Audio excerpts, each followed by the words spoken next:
Hey there guys. So I was recently looking into like superheroes in comics and stuff like that, and I stumbled across the, I assume, official DC YouTube channel, their video Top 10 Action Comics, because it was uploaded 2 years ago, 4 years ago. Oh, I thought it was 2 years ago because it had been like a celebration for the 1000, I don't know.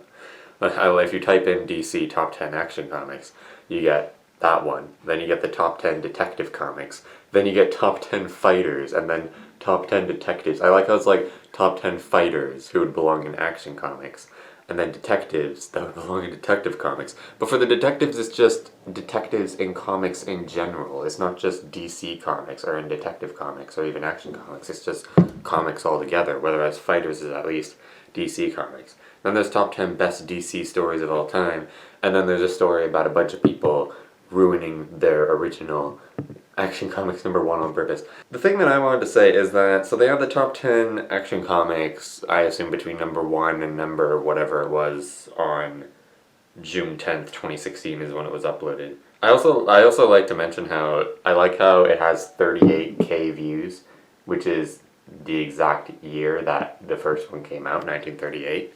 But, so of course Action Comics #1 is on the list, because it kind of has to be. It's the first one, and it's #5. Like, it's rated #5, which I think is a fair spot. But so many of the comments are just saying, why isn't #1 #1? Like, I don't understand why they seem so confident in this, because they didn't seem to have any argument beyond it was the first one ever released. And I responded to as many of those comments as I could, hopefully without me being considered spam so that my comments didn't even register. And so far, I just had this guy respond. You can just read our entire conversation that I had so far here. It's just like, it just makes no sense to me. Like, this guy's entire argument is point #1, that it was the first one ever made. And like, it's just, it blows my mind that people don't see the flaw in that. Like, take Doctor Who for instance. I guess that's why Chris Chibnall is barely trying, right? Because he knows that he'll never be able to beat the Caveman Snooze Fest that was the first story of Doctor Who. Does that mean that my first YouTube video is the best one? The Captain Underpants books that still haven't come out, which isn't even valid really anymore, because I mentioned the Dogman book in there, which has come out since the video. Just imagine if that was like a law in the universe or whatever, that when you make a series, the first one that you make is always going to be the best. After that, it's all downhill from there. So you better make sure that your first one is the best that it can possibly be, because no one in their right mind will ever consider Doctor Who Heaven Sent to be better than the Cave of Skulls storyline. His second point is basically that it's the most valuable, which I think is probably the strongest point that he has, because yeah, that is obviously something. But I would like to mention that probably the reason why it's the most valuable is only because it's the first one, not because that it's the greatest story ever. Because, for instance, you can still get Action Comics #1 for very cheap. You can just go into Cosmology and get it for 99 cents. But that's just because that is like a reprinted, it's an ebook version, it's a reprinted version. The only reason that people are paying millions of dollars for Action Comics #1 is because it's the original one made in 1938. It's not because that they actually really want to hear the story and they're that desperate to hear the story. They can find the story for much cheaper. They just want to have the original pristine conditioned version, whatever. But so I want to look up top 10 most expensive things that are completely useless.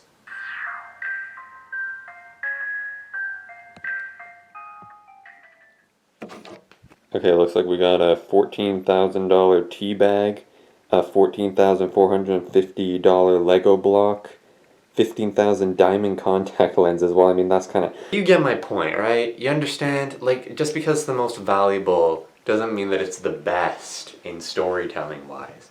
And his third point is basically that it's the most heard of, which is just... Yeah, is it the most heard of? It probably is, I guess, but the only reason that it's the most heard of is because it's the first one, not because that it's the best one. I remember there was like a Mr. Rogers quote where Mr. Rogers was asked what is the most morally upright action that was ever done in human history, and Mr. Rogers' response was, I don't know, and nobody knows, because the most moral action was done in secret. When someone does something really, really good, but it becomes such a famous act that everyone knows about, chances are that person only, like, I'm not saying that they only did that act, I'm not saying that their motivations are completely corrupt, but you get what I'm saying, right? Like, if someone gave $1 million to a homeless guy on live television, that's still a very morally upright act, assuming that, there's no strings attached. But still, it would be even more moral if someone gave $1 million to a homeless guy in complete secret. It would be even more moral if you just kind of left it in front of the homeless guy while he was sleeping, while still making sure that no one else could take it, and the guy didn't even figure out. It's kind of sad that we exist in a world where basically the less people know about the fact that you did something good, the better it is. But isn't that something that the 12th Doctor said in Doctor Who? Like, without witness, without reward, that's the only real way that people can know that you did something good, you know? You can still do something good in secret, and then maybe it gets picked up on a security camera or something that you were unaware of. Or maybe you saw it out of the corner of your eye, and then your subconscious thought, ooh, maybe people will see me do it, I should do it. I feel like right now I'm trying to make a case for why humanity is bad, when that's not the case at all. I normally try to do it for when it's good. But anyway, the point is that I decided to check out Action Comics #1, which I have in this book, this 80 Years of Superman book. Whatever. Not whatever is in the book, like, you know what I'm saying. The point is that I want to read it and try and take it down a peg a bit. Because I have not read it, but I am pretty confident when I say that I don't think that a book or a comic released in 1938 is the greatest of all time out of 1,000.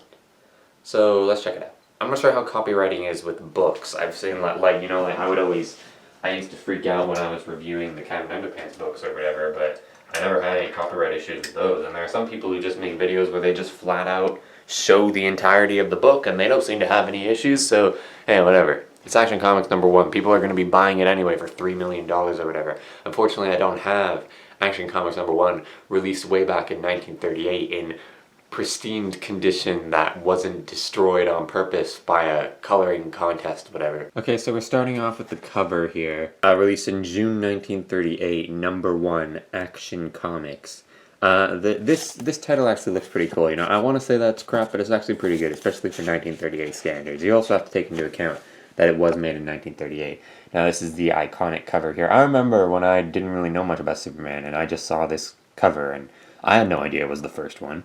But yeah, so it's just Superman lifting a car, which is honestly probably one of his least impressive feats when you consider that Superman has hasn't he flown fast? He flew faster than the speed of light. He can hear stuff in space.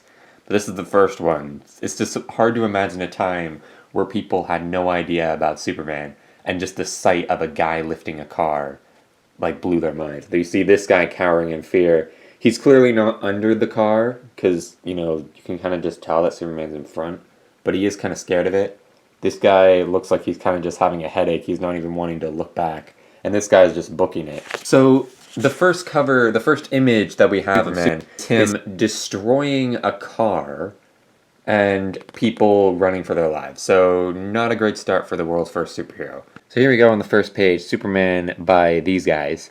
As a distant planet was destroyed by old age, a scientist placed his infant son within a hastily devised spaceship, launching it towards Earth. I would like to mention that even my mom hates the Superman origin story in the sense that she hates the idea that parents shot their kid into space when they had no idea what would happen to him. Obviously, they did know what would happen to him because they were Kryptonian, but it's just my mom can't, I assume this because she's picturing sending me into space, but she'd be worried now, never mind when I'm a baby. And and I tried to say, but the planet's being destroyed, they have no option. And she's like, yeah, but still, You know, like, when, at least then you know what's at least then you know what's happening to your kid, and you know that he's just gonna die with you rather than he might get shot into space and might suffocate or something. When the vehicle landed on Earth, a passing motorist discovering the sleeping base within turned the child over to an orphanage. So already the origin story is completely different than the Kents just finding them. Attendants, unaware the child's physical structure was millions of years advanced of their own, were astounded by his feats of strength. So, basically,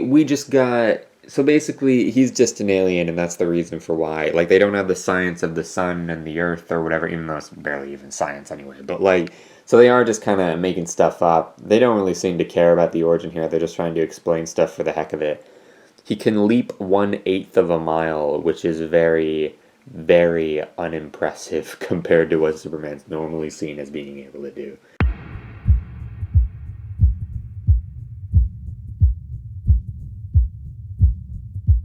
Sure that this guy could have been useful when the Titanic was sinking.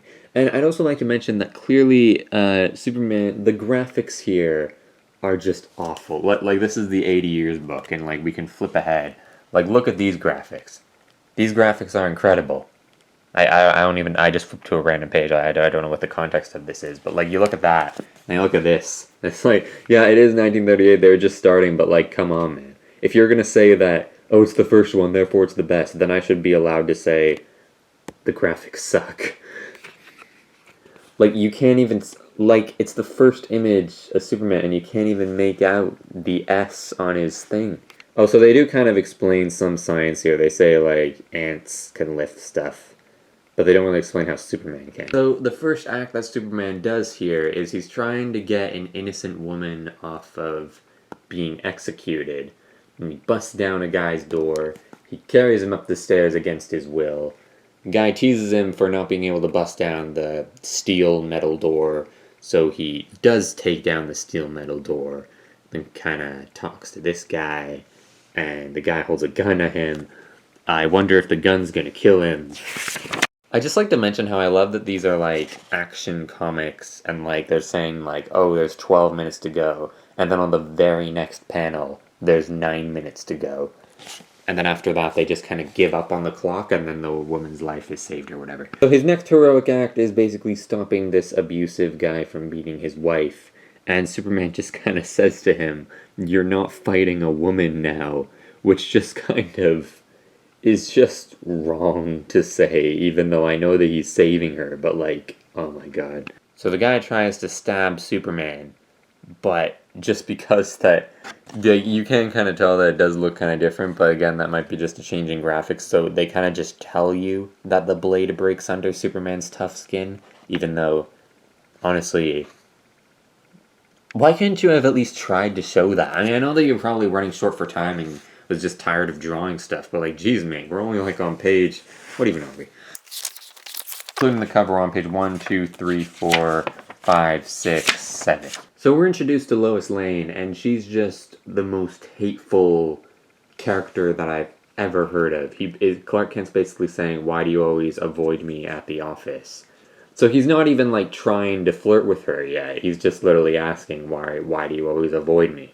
And then she says, please, Clark, I've been scribbling sob stories all day long. Don't ask me to dish out another.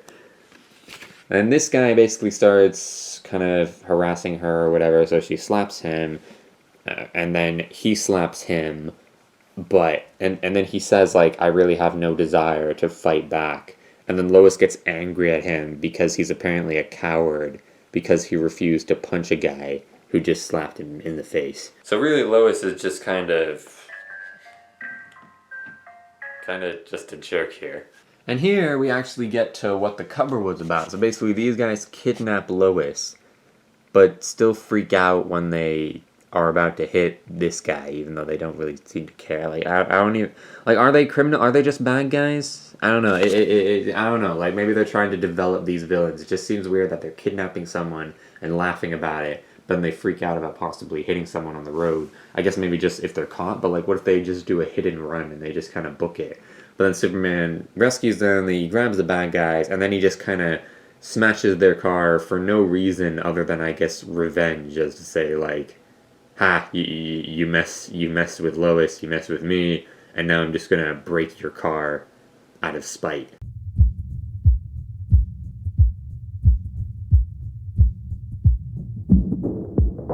So Lois tries to talk about what she saw, and of course he doesn't believe her, so she's kind of getting her comeuppance now.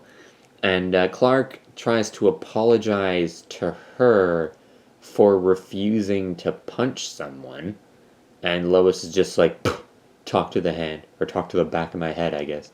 The comic bothers to tell us that it's 8:30 p.m., even though I don't think that really matters at all, except for the fact that this guy says, I told you never to speak to me in public, my home tonight at 8:30. So I guess what were they gonna do, you know? Like, I guess they could have had like a thought bubble from Superman saying like, it's 8:30 p.m. now, which would have been like really really cringy. Can you imagine like thinking like, oh, it's 8 I mean, I guess you could, you know, if you're keeping track of the time. But like, look, Superman's not exactly checking his watch. I'm making fun of something that the comic could have done but didn't, so this isn't really helping my case. Something that I do like about these action comics is that they're not really wasting time, you know? I hate it when, like, people tease me for... I should turn to the camera a little bit. So people often tease me for not reading enough books, which is bullcrap because I do read books. I read articles online too. I read a book called 15 Dogs earlier this year, which was really interesting. I recommend checking it out. It's more like adult. It's like you know, like there are like some iffy scenes that you probably don't want to be reading to your kids, but like, you know, it's not a children's book is what I'm saying. But it's not like super adult to the point that it's uncomfortable either, most of the time. But the point is that some of the things that I don't really like about books and even movies and stuff like that is when they take so long to just get into the action. They just take like so many chapters. Like, I tried to read Five Nights at Freddy's The Silver Eyes, and it starts out interesting, but I don't really know what's going on. But then chapter 1 or 2 starts, and it's kind of revealed that what you just read was like a prologue or gonna happen later in the... I don't know. But the point is that then I read through 6 chapters of just developing the characters and getting to know the characters or whatever, and they go to Freddy Fazbear's Pizzeria and they do some creepy stuff, but then they go away, and then 2 female characters start talking about this guy's heart who they broke or whatever because they thought that his poetry was going to be amazing, but it turned out to not be that great. And it's just like, I just stopped reading because I was just like, I came here to read about Five Nights at Freddy's, not just some random book about some random people who are going to take for frickin' ages to actually do something. So I do like that this book isn't really doing much, you know? Like, the only time they really slow down is when it's like for a panel or two where they're showing what's going on at the Daily Planet. Like Lois telling Perry White what happened, Clark Kent apologizing to Lois even though he didn't do anything wrong. Really the longest time that we went without action was at that dance thing, but even then there was a guy trying to slap Lois and slapping Clark or whatever, so there is action in it.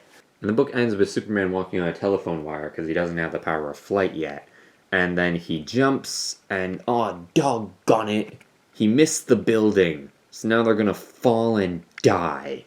And that's the end of the book. After that, we have a story about Zatara the Magical Magician. What? Oh, double Action Comics, what? By the way, if anyone's wondering, Action Comics number 2 is in here. Apparently, Superman was banned from being in the covers because his appearance in Action number 1 of him lifting the car while people cower in fear was too scary. You can't feature Superman on any more covers. They could have just made the rule that they could have Superman, but not him doing anything really creepy, but like, you know, it's Action Comics. I guess they want something to hook you in. But then eventually they kind of realized that people were only reading Action Comics for Superman, so then he came back at number 19 or whatever. And by the way, the cliffhanger is resolved by the obvious. Superman lands and he survives because he's Superman. So I don't really know if it's really fair to say that's a flaw on Action Comics number 1 for giving a bullcrap cliffhanger that's resolved with effortlessly, or if it's a flaw of Action Comics number 2 for resolving it effortlessly, kind of bullcrap. I think it's safe to say that's a flaw with both of the issues. I think it's a flaw in Action Comics number 1 for setting up a cliffhanger that's just kind of resolved within, oh, okay, I guess he can survive falls as well. And that's a flaw of Action Comics number 2 for resolving the cliffhanger in such a underwhelming way. So that was Action Comics number 1. Is it the worst comic of all time? Absolutely not. But is it the best? Absolutely not. I don't know how important to the story Action Comics number 1, like, I know there's all these reboots or whatever, there's the Golden Age, Silver Age, Bronze Age, I know that New 52 came out or whatever, there's Crisis on Infinite Earths, all these different reboots. So I don't know, like, I mean, like, Superman is 80 years old at this point, but like, you know, I'm not sure, like, Action Comics number 1000, does the Superman in that comic have memories of doing this stuff? It's just kind of strange, I'm just kind of wondering, like, imagine if that was an Action Comics number 1, imagine if it was the exact same story, but it was like number 24 or whatever, would people then be calling it the greatest Superman story of all time? What if, like, I don't know, Action Comics number 3 or whatever, whenever the new story starts, what if that one was Action Comics number 1? Suddenly, is it the greatest story of all time because it was the first one ever released? I don't know. It's a cool comic. It is obviously very dated. It's very strange, weird. I don't know. I kinda want to review more, but like, I'm really tired. And I'm glad that I did my job, you know? How many pages was that? Because that was like barely any pages. Like, Action Comics number 775. What's So Funny About Truth, Justice, and the American Way. It seems like a very interesting story, but it's only like 40-something pages. But at the same time, that was only like 20 pages or something. So I don't know, hey. Do you, like, honestly, like, you know, it's all about opinion. Maybe there are some people out there who do genuinely think that it never got better than Action Comics number 1 for genuine reasons in the storytelling. If that's your opinion, then by all means, go and express it in the comments. Like this video if you enjoyed it. It doesn't have to be if you agree, just if you know, maybe you could like it because you think it's bad. I don't know. I decided to undislike YouTube Rewind 2018 and give it a like. Well, number 1, I do have to admit, it is kind of, at this point, so bad that it's good. I am glad that it exists, because it at least, you know, complaining about YouTube Rewind 2018 was funner than pandemic crap.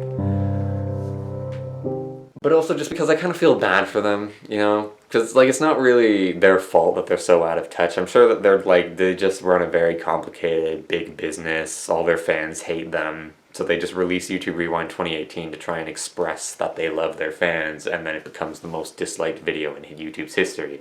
And then they do YouTube Rewind 2019 where they don't even try, and they just release a Watch Mojo video, and then everyone hates that too. And then YouTube Rewind 2020 just gets flat out cancelled, because, you know, how are they going to do that? I just hate reading their message where they're like, unfortunately YouTube Rewind will be cancelled this year, we understand that this may be disappointing. But at the same time, I know for a fact that when they were writing that, they're like, most of the people are just going to be making fun and say, oh, it would have been crap anyway, even though most of the people are just kind of making fun of them for cancelling it and not even trying. I don't know. That's nothing to do with Action Comics number 1, but it's just kind of me talking. So yeah, like this video if you enjoyed it, dislike it if you didn't. Leave a comment down below giving me your thoughts on Action Comics number 1 and maybe this video in general as well.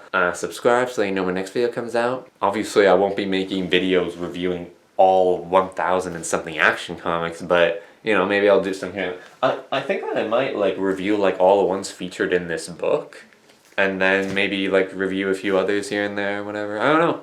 Let me know, guys. Bye-bye. 14 pages. Cosmology says it's 14 pages. I assume that's not including the cover. Oh, and by the way, I know that no one cares about COPPA, but hey, it's for 12 and up, so hey, this video is not for kids, I guess. Also, geez, number 2 is a Superman-only issue, and they're not even allowed to have him on the cover. I would like to make it very clear that I'm not saying that, you know, Action Comics number 1 sucks or anything like that. I'm just saying that, like, to say that it's the first and that it's therefore the best because of that fact alone, and the fact that people pay for it because it's the first, and the fact that it's well known because it's the first. Like, it's just like, I think the main thing that people need to understand is that it's only most valuable and most well known because it's the first, not actually because of what happens in it. Like, you're only looking at the surface level. You literally just picked up Action Comics number 1 and just are looking at the cover and that's it. Like, not even looking at the cover. You're just acknowledging the fact that it's Action Comics number 1. You're not even looking at it. And you have to justify why it's the best comic ever, and you're not allowed to look at it at all. I feel like that's what they're doing, you know? They're not allowed to look inside and actually make actual reasons. It's just like, you know, it feels so weird. Like, I don't know. But I would really like to see, like, this get played around with a little bit. Like, I don't really know, I'm not, like, an expert on Superman knowledge or whatever, but I'd like to see, like, maybe Action Comics #1 get remade, like, with the new graphics or whatever. Maybe, like, a story of Superman going back in time, or jumping universes or whatever, and witnessing the events of Action Comics #1 and just kind of thinking to himself, like, oh, why am I doing this, whatever, why am I acting like Lois knows what she's talking about?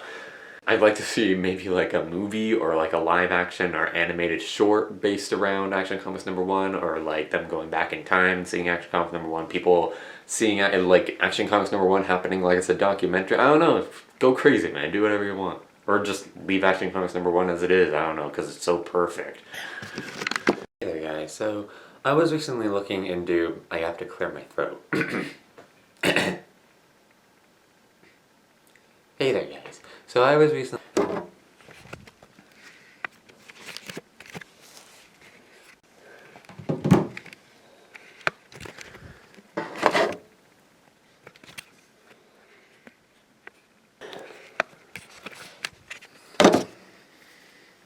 The less people know about the less people know about the fact that you did something good. This guy's just booking it. Launching it towards Earth.